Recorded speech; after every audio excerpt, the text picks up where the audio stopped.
गर्नु आमा अब कति दिन भइसक्यो भेटघाट नभएको किन यस्तो कसले घरमा गएँ घरमा गएर ढोका खोले ढोकाभित्र पनि हुनुहुन्न दराज खोले दराजभित्र पनि हुनुहुन्न फ्रिज खोले फ्रिजभित्र पनि हुनुहुन्न कहाँ चाहिँ जानुभयो भनेर त्यो पलङको घर्रा तानेर हेर्छु त्यो घर्राभित्र पनि हुनुहुन्न अनि कहाँ चाहिँ जानुभयो भनेर यसो घरमा आएर हेर्छु यहाँ देखेँ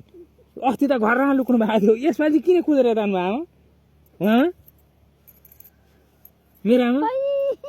आमा किन घरमा बस्नु छोडिदियो अब छोडिदिए कस्तो कति घर्रा ताने सिरक मात्रै राख त्यहाँभित्र डस्न मात्रै पोको पारेर राख आमा भापो कस्तो साह्रो त्यसरी म यता गएँ छोरा भनेर एकल फोन गर्न तपाईँको के हुन्थ्यो तपाईँ के जान्थ्यो हजुर ल्याएन त अनि यो कति बेला के जाने कति बेला आउनु गर्नु अनि हजुरलाई यो दिएपछि फेरि मलाई चाहिँ फोन केमा हातमा आउँछ म चाहिँ कसरी थाहा पाउनु त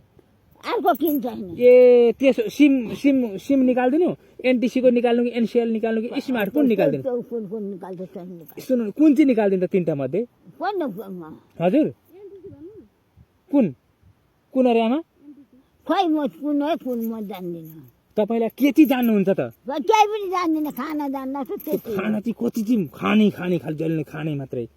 कस्तो खाना यस्तो गर्यो बाउले बनाइदिए हात यो मुख अनि के भन्छ धन्न मुख चाहिँ टालिया बनाइदिन्छ भगवान्ले मुख टालिया बनाएर खाना खानुहुन्थ्यो पनि